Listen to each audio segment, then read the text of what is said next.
Welcome to the Learning Reinvented podcast, brought to you by myself, Katie Godden, and the team at The Learning Effect. There are lots of learning podcasts out there, so we wanted to do something slightly different. This week, we're discussing the importance of vendor management. I'm delighted to welcome Alison Roberts to the podcast. Thank you for joining me. Would you like to introduce yourself to our listeners? Hi there, Katie. Thank you so much for having me. So, as Katie said, my name is Alison Roberts. You can reach me at alisonroberts.co.uk. And my background, my career spans 35 years, most of which has touched on vendor management to some degree or another. In my current situation, I am currently a senior consultant, lead facilitator, and senior L&D professional working freelance, supporting organizations with a number of different areas such as vendor management, personal and professional development, and complex problem solving. Can you tell us a bit more about your experience with the partnerships and looking after vendors? Sure. So that actually started for me. So I'm 61 now, and that started for me when I was 22. I got a job with Oral-B, and I was looking after all of their key accounts. So think things like Harrods, Army and Navy, all of the large chemist multiples, and all of the largest UK's wholesalers. And what was really interesting about that is that I understood that partnerships are a collaborative effort, and they are essentially about relationship building. So in order to get the best outcomes, you need to invest time in building those relationships. And then following on from that, and a little bit later actually in my career, that was in the last 5 years, I started work at the Institution of Mechanical Engineers, and I managed a pool of 10 core vendors and 20 kind of peripheral vendors. So I've had a lot of experience in understanding how to work with them, how to get the best out of them, what to do, what not to do, and how they feed into business outcomes. Then latterly, I worked with Legal & General as head of learning partnerships, effectiveness and vendor management, which is quite a mouthful. And lastly, I have currently 7 associate positions with different training companies, with more coming online all the time. And what's been interesting about that is it's enabled me to really understand the differences between how the various different L&D training companies on board, look after and communicate with their vendor pool. I think vendor management is extremely important. I think working with suppliers enables you to be able to get the most out of whatever you're purchasing and make it be successful within your business. Why do you think it's so important to build that good relationship with vendors? So I think there are a number of different reasons, Katie. I think that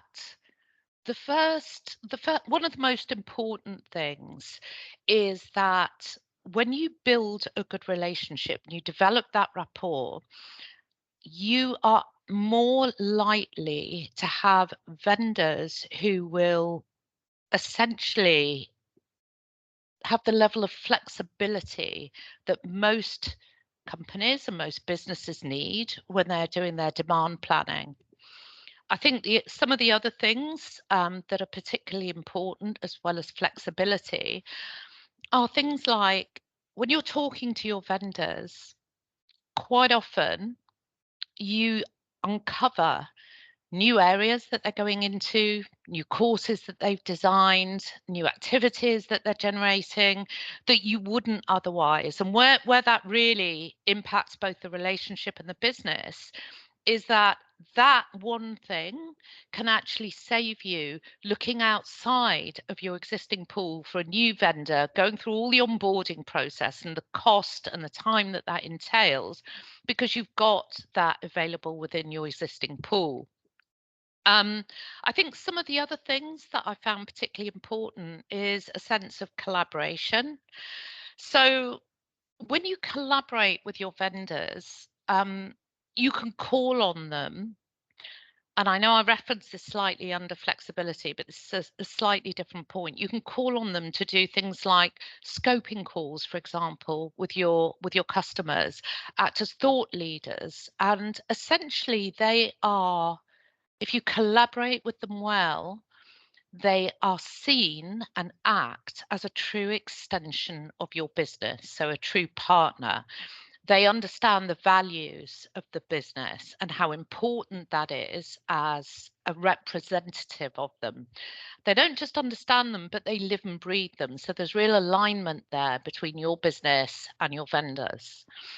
In addition to the alignment piece, there's an area around creativity, and I think that's important because as a business, we can quite often live in a little bit of an echo chamber. We understand what's going on in our particular bubble.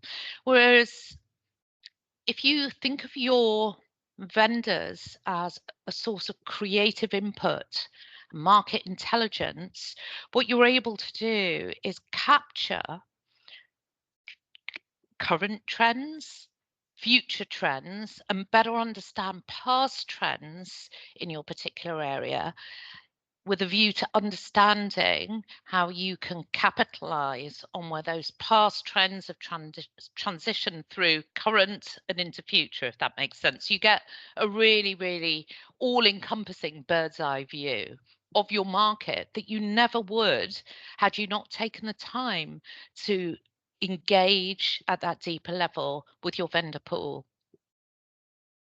Yeah, I think the points that you've made are extremely important, and I completely agree. And I've seen when I've worked internally, when we've worked with people that are managing their supplies, some people just let their supplies kind of be, if that makes sense, and don't have that relationship, and don't build that relationship, and the contracts just tick over, and they're not getting the most out of that supplier. What can happen if you don't build that good relationship with your vendors, and what impact does that have on the business? So I think that's a really great question. And I think it's one that businesses aren't often aware of. So I think that there is a whole piece around overspending that needs to be highlighted. I've worked in businesses who have no clue who is in their vendor pool, whether they are performing well, which leads on to the quality control aspect, whether they're good value for money, which obviously impacts bottom line. And so there's a whole area there around spend, which I think is absolutely critical to keep on top of. And as part of that, Katie, there's also quite often an element of an old boys network where, well, so and so recommended them, and or they've been in the business for 10 years. Well, that's great, but how do we know that they're still doing a good job? How do we know that they are still right for our culture as it exists today? Because cultures go through transitions just as vendor pools should as well.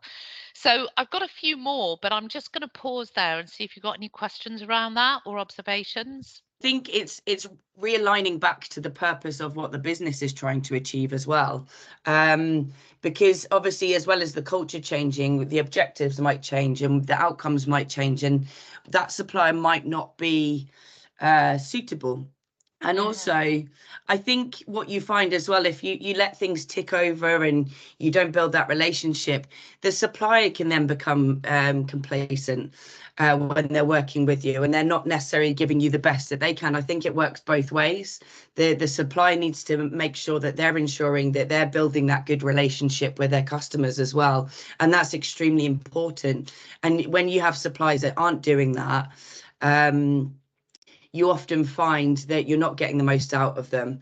But you really have to push suppliers, but suppliers need to do that then back to the customer as well. Yeah, 100%, Katie. There's an area that a lot of people don't think about. So part of my background is in sales and marketing, and I think when I mentioned earlier that I see suppliers as an extension of the business, they're also an extension of your sales process, because if you've got a new initiative that you're rolling out across the business from L&D, or if you are wanting to better gauge a reaction to a new product that you might be bringing online. So that could be an aspect of leadership development, for example, where you've got people live in the room as a facilitator, for example, that can question those people, take the temperature of the room, and feed that back in the same way as they can be used as a vehicle to promote new courses. So we had this when I was working at the Institution of Mechanical Engineers, and when we were when our vendor pool was delivering on the public schedule, for example, that enabled us to reach maybe 10 or 15 key organizations all in one room through our vendor.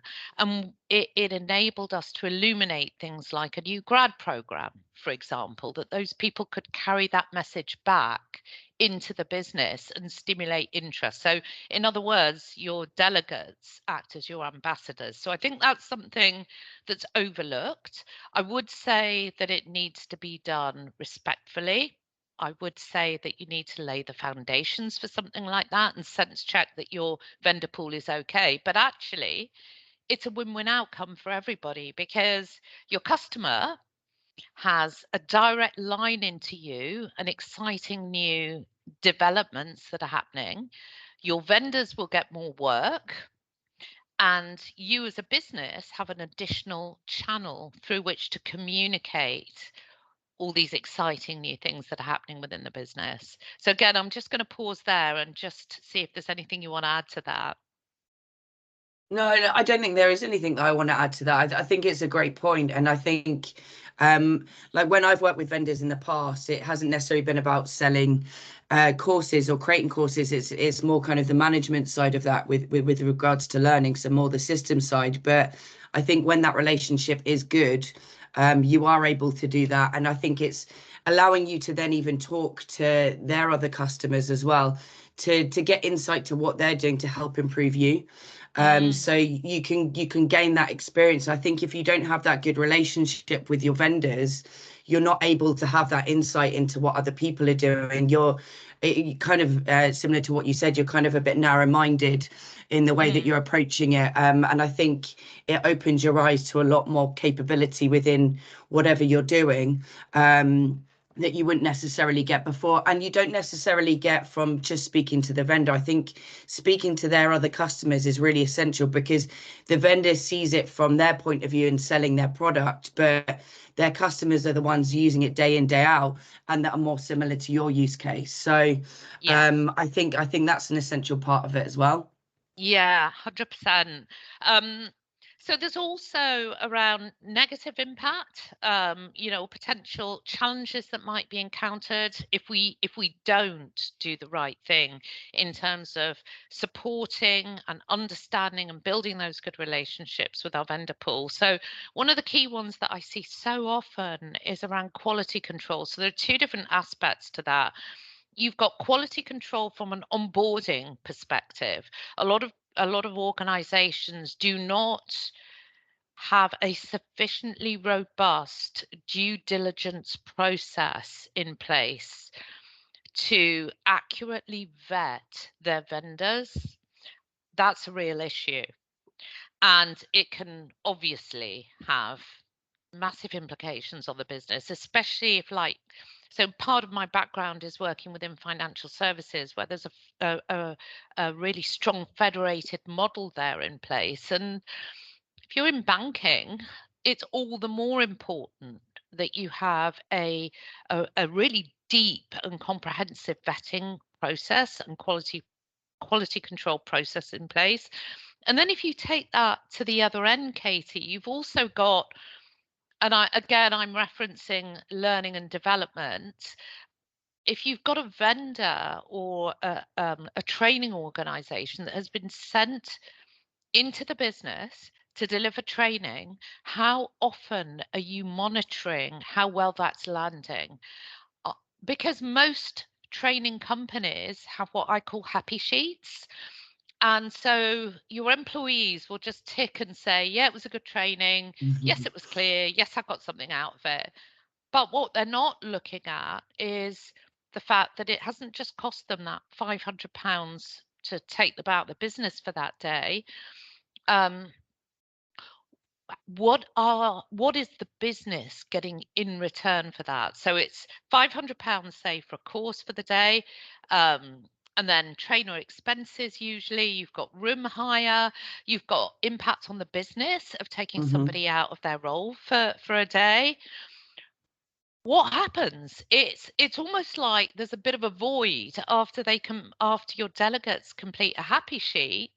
And what I've always tried to do is encourage a much deeper assessment. So if I have a new vendor that I've just onboarded, I will go and listen in to their training, both virtually and face to face, because people perform very differently in those two scenarios. I will take the temperature of the impact of the training as it's happened 3 months down the line and then 6 months down the line, and measure those against the required outcomes. But of course, what that does is it means that as a business, we need to think really clearly and sometimes quite deeply about what outcomes we're looking at from training that the vendors deliver. Yeah, I think that's a great tip for people as well that are looking to take on new vendors, especially in the training market. And I think lots of people should be doing that. What do you do to get round? So say if you've gone into a contract with people and they're not delivering, how do you get round that? Because I think that's quite a crucial point, because otherwise you end up just having training that isn't necessarily making an impact and not necessarily what you asked for. So is it that you come out of the contract, or do you sit down with your suppliers and you work on that to improve that data? Because I think that data is crucial as well. It's not just a happy sheet. You need to understand the impact that it's having, because like you said, it's a big impact to do the training initially anyway. So if you're not seeing what that, and if you're not measuring what's then happening after that, that's something that you definitely should be doing. Yeah, I agree, Katie. And in fact, contracting was my next point. So again, I'm going to go back to Legal and General, where there was a procurement department that I used to work with and a contracting department. We also use an excellent piece of software called Prevalent, which is a piece of vendor management. I don't work for Prevalent. I'm not affiliated in any way. It's just brilliant for any number of reasons, which I could go into. But so in terms of contracting, I would never come in and be too heavy-handed. The first thing is to seek to understand. But even before all of that, you have to have clearly defined KPIs that both vendor and the business have agreed to. And those KPIs need to be reviewed. I would tend to, in all of my dealings, especially working with large organizations, I tend to do a KPI review with my larger vendors at least every 6 months, sometimes every 3 months. And I have all the data on a spreadsheet. And what we do is, if it's a large vendor, they would submit all of the data weekly, and we would have a weekly meeting to understand what was going well, what wasn't going so well, what needed to be addressed, and what needed to be readjusted. Now, this is in large federated organizations, and it's when you're working with large vendor teams, but it's still relevant to the smaller ones. the point I'm making here is if you go through that process, you're never going to come up against, or you're rarely going to come up against a situation where there's a real issue and it's suddenly Yeah. become apparent. You'd have seen it emerging. Both parties would have seen it emerging, actually. And as long as the relationship is there, the communication is respectful and open, you can both knock that on the head, get it sorted, and move on. In smaller organizations, the fact remains that it is the business's job to understand what KPIs are important, if and when those change, to communicate those to the vendor and have regular touch points with your vendor pool to ensure that those KPIs are being met and exceeded, because that's what your vendors want to do. They want to stay with you. They don't want to chop and change. They want to, they 99% of the vendors that I've spoken to, but whether it's around software or training delivery, they're all about long-term relationships. And so it's to their advantage as well as the businesses to ensure that regular communication and relationship building foundation is there. No, I completely agree with you. I think it's really important prior to that contract stage as well to get those KPIs and get that understanding. And I think that kind of goes back to really understanding the purpose of what you're doing. So whether that's creating or purchasing training or systems or whatever it is that you're doing, you really need to understand the business, and that really needs to be aligned. And that's where you can find the really great vendors that are able to align to that. Because otherwise, if you're just going out there, we've seen it a number of times. We're working with people that are just finding RFPs from the internet that they're using, but it doesn't actually align to their business requirements. So they're going through this big RFP process and asking vendors to have X, Y, and Z that's not even relevant to their project that they're working on. But I think that's where you can really drill down the specifics and get that bit lined out. And I think that's a crucial part of it before you get to that contract stage, but helps massively with that as well. Like you said, having those KPIs there to be able to hold people to account for it, and not being scared to hold people accountable for what they're doing as well. I think that's a big part of building that relationship. So you are able to have that conversation that might not necessarily be the nicest conversation, but it's required, right? When people aren't delivering on those things, that you need to be able to hold them to account and say, look, this isn't working. What can we do to improve that? Yeah, absolutely. So look, in your position, Katie, like mine, we're used to having those difficult conversations. And actually, they don't need to be that difficult, because 9 times out of 10, the vendor will know. And Yeah. if the relationship is there, in my experience, they often instigate it and say, look, I've observed this, or I've noticed this. And I'll go like, yeah, I've been noticing that as well. I was sitting on it and gathering data. And then what you do is you end up just comparing notes and having a discussion about what can we do to improve, rather than having a challenging conversation. But yeah, sometimes those conversations do need to be had. And I'll tell you, the one thing that I've always found without fail that emerges as a result of that is more mutual respect and stronger relationships. So it really is so valuable to have those challenging conversations when they need to be had and not put them off. And I've got one more point actually that I just want to touch on, Katie, in terms of impact on the business when you don't do all of these things. So one of the things that I've noticed is that a lot of people in L&D have not come from a commercial background. I've run 6 successful businesses. I understand. I know how to read balance sheet, profit and loss. I understand about bottom line, and I understand about performance metrics, for example. And one of the things I learned early on is how to negotiate.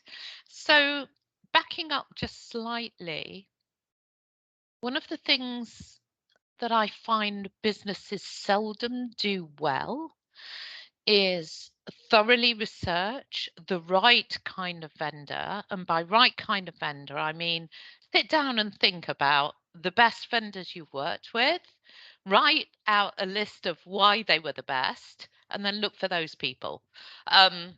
A lot of people don't give that enough thought, and as a result, it costs them unnecessary time and money that needn't have been spent. Um, the other thing is that we tend to go on recommendation, and that's no bad thing. But what's good for one business may not be good for another. So I was constantly asking for recommendations and building up a list of different vendors in all different areas of the business, be that, tech support, financial support, training support, whatever it is. And in that way, I always had a direct link or a direct line into a warm pool of vendors that I could approach without having to trawl through Google. So the last piece around that is coming back to the negotiation. Without a certain level of confidence around what you're looking for and your ability to negotiate on price, understanding where the market is at, for example, because I've had people coming in and giving quotes for half day training and full day training, and some of them were so low as to be off-putting, and some of them were so high as to just lack credibility.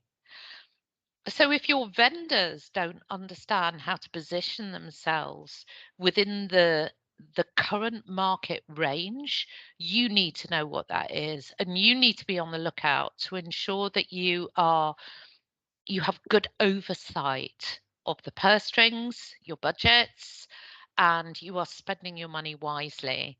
And then being prepared to really dig your heels in and negotiate where you have to. If there's a vendor you really want, but they have almost priced themselves out of the market or out of your reach, be prepared to think about what picture you can paint for the vendor that will encourage them to look more closely at the business and the benefits that it might offer them in order to have more flexibility around their fees. I think they're really, really great points. Yeah, I don't have anything to add on that. I think people can take a lot from those tips that you've just said. So if perhaps people are working with vendors at the moment and the relationship's not so great, how do people go about improving that? I think the first thing, I'm a great one for surfacing challenges as quickly as possible, because if you don't, they're not going to go away. They're just going to get worse, and that can harm the relationship. So I'm all about the relationship first and foremost. And I've always been like that, whether it's been, vendor management, operational excellence, sitting on the ops board. It's all about relationships to me. So, and I also think, as I touched on earlier, Katie, that it really is a reflection of your status as a professional, how you see yourself, and the level of respect and mutual respect that you can and should come to expect from your vendor relationships. So surface the problem as quickly as possible, depersonalize it, because it is never a good idea to get personal in the workplace. No, I mean, just definitely not. across your whole life, full stop, but definitely in the workplace. Yeah. So what I do is I surface the problem, I gain clarity on it, I collect data around it. And as soon as I have data, I will get on the phone or get meetings set up with the vendor in question. And I say, look, I don't know if you're aware of this. This is the data that I've gathered. I'd love to have a chat to you about this. So what I do is I'd actually present that to them first, because I never want anyone to feel ambushed if there's a problem. And if they don't know about it, I want them to have the time to absorb what's happening and come up with some potential solutions, but definitely, if nothing else, understand things from their own point of view so that we can have an adult discussion about it. So that's normally the way it goes with me. I would send an email about, containing the data, containing the challenge, and I would also, and it's all bullet pointed for simplicity, because when somebody knows that or senses there's about to be a challenging conversation, the clearer you can make all aspects of your communication, and the simpler, the better. So I do that email, leave it normally 3 to 4 days. I quite often like to leave people a weekend to have a think about it if it's a serious issue. And then I normally organise something for the Monday. So I would normally send out on a Wednesday, appointment for the Monday. I think that they're great tips to give people, and I think because it can be difficult. I think from both points of view. I think from you as a client and then the vendor. I think I've been in situations before where the vendor's taking it a bit personally, but it's not ever a personal attack on them. It's just that something's not working, and I think it's being able to accept that as well. Like just to understand that and kind of put yourselves in other people's shoes, that actually what you thought was great isn't working for them. And like you said, I've always gone with data. I think data is so important in all aspects of what you're doing. Whether it's measuring the success of something, whether it's measuring if something's not going right, if it's then taking that to show someone that it's not working. I think that's extremely important. I don't think you can just go in with, oh, it's not working. You need to explain that why. You need to demonstrate that to people, and without doing that, it could potentially get personal because you're not kind of backing up what you're saying. Exactly. And you know what, Katie? It gives them confidence in you, because and a feeling of safety around the relationship, because even if it is a difficult conversation, they will then trust you in future to surface those challenges as they appear. And the kind of underlying message that you're sending is, I value this relationship. So in response to your question, Katie, I'd like to just give a little bit more about what businesses can do to improve vendor relationships. So as I mentioned earlier on, I'm an associate with 7 different training and organizational development companies. And one of the things that I have really looked at was their onboarding process, because it was something that has always been really important to me when I've worked on the other side of it, when I've been employed by organizations and I'm onboarding new vendors, large vendors, small one-man bands, doesn't matter. You've got to think of these people in a similar way that you would your employees. That onboarding process is the first glimpse, the first foot in the door that they get to your organization.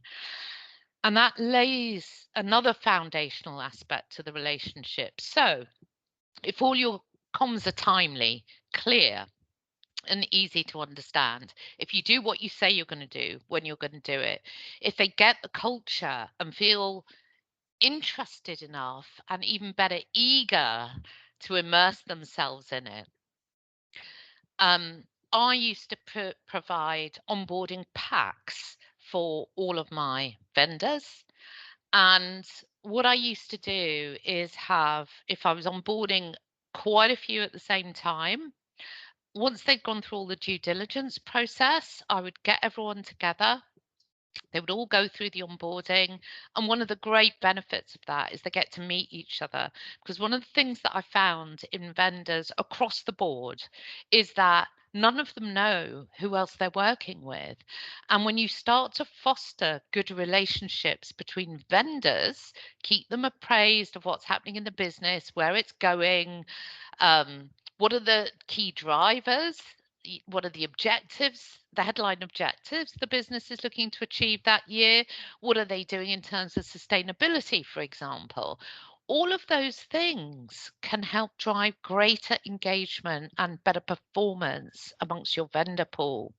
So what I'm really saying here is reassess your onboarding process. I can absolutely guarantee that there will be things that you can do to improve that, and treat your vendors in the same way as you would your employees. Onboard them into the business with a view to illuminating the best aspects of what's happening within the business, and at the same time, the reality. So that when your vendor is representing you in the market or is working internally with you, say on your IT systems or whatever, there are no big surprises and they feel confident, they feel seen, and they feel empowered to act alongside you as a true partner. I think it's a great tip to be able to create that pack to have the onboarding, to onboard your vendors. I don't think a lot of people necessarily do that. So I think that that's a great point to make. And I think the point that stands out to me is building that relationship between vendors, especially I'm thinking this from a technical point of view, where you're integrating systems, or it might be a content provider in a system, whatever that might be. If they're not speaking to each other, or aren't even aware of each other at that point, it makes that it makes that way more difficult, because they're not aware of what your plan is. They need to speak to each other because you're integrating stuff. So I think that's a really crucial point to make. And I think if you do that early on, as early as possible, you're going to get a better outcome ultimately. Yeah, exactly. And there's one more thing I'd add to that, actually, Katie, is that one of the things that I did at the Institution of Mechanical Engineers is I instigated a program where all of our vendors across both the technical and the leadership, the non-technical side, which I was responsible for, would meet every 3 months virtually for an hour. And one of our vendors would volunteer to give a talk on either something that they were passionate about, a challenge that they'd faced and how they'd overcome it, something they'd read that they were interested in, or market intelligence that would be useful for everybody. And that did a number of things. So we would sandwich their 20-minute talk between business overview and update and scheduling. So we've got this, and this coming up. Please come back to us with your schedule, and then further throughout the year, please bear in mind ABC. So you're doing a lot of things within that, and everybody got value from it, to the point that we were recording them and sending the recordings out for people that couldn't make it. But it just really swelled in terms of attendance, and it's kept going. So that's always a good indicator that something is working well. And then what it extended into is once a year vendor meetings, where all of the vendors that service the institution got together for a day in the building, which is beautiful, by the way, the Institution of Mechanical Engineers, for just a really, really nice social event with some talks. But more than anything, networking face to face is, especially after COVID, is so important in sustaining those relationships and developing them. So meetings, regular meetings, maybe even if you just do it once a year and you do it face to face, those are really important as well. Yeah, really great tips there. So I think we could have lots more tips. We could talk about this for ages, but what does your future look like? So for me, as you probably gathered, it's an area that I'm really passionate about. I think it is an unseen yet really critical part of the business, where savings can be made, quality improved, upskilling can happen that can drive greater results in the business. So there's a whole host of important functions that your vendors provide that I think are often unseen. So I'd like to do more with that. I'm also going to be starting up short courses that I'll be running on vendor management, teaching all of this to people. And where my heart is in equal measure is around helping to educate businesses around the power of connection in the business and the use of grounded and practical intuitive skills balanced out with their rational mind. Because when you can harness the power of those two areas, your business and the workplace culture is transformed. So that's what the current future likes. And in case, I think I've mentioned this to you, Katie, already, I'm traveling around Asia. So I turned 60 last year, had made a decision that I wanted to live out the kind of life that I had always dreamt of. So my life now looks like traveling around places like Thailand, Vietnam, Japan. I'm currently in Kuala Lumpur, working as a consultant, facilitator, and senior L&D professional on behalf of businesses and running my courses. That sounds like some life. It's a great life. I'm very envious of that. Yeah, definitely. So if people want to follow your journey and follow your travels, how do they go about doing so? So you can reach out to me at alisonroberts.co.uk. I am super visible on LinkedIn if you search for me, Alison Roberts, and we'll pop a link in there for you. And what I'd like to do is just highlight the fact that there will be a pack that accompanies this particular episode of the podcast, all around vendor management, with some really interesting emerging data around the subject that you can download as soon as you have accessed this podcast episode.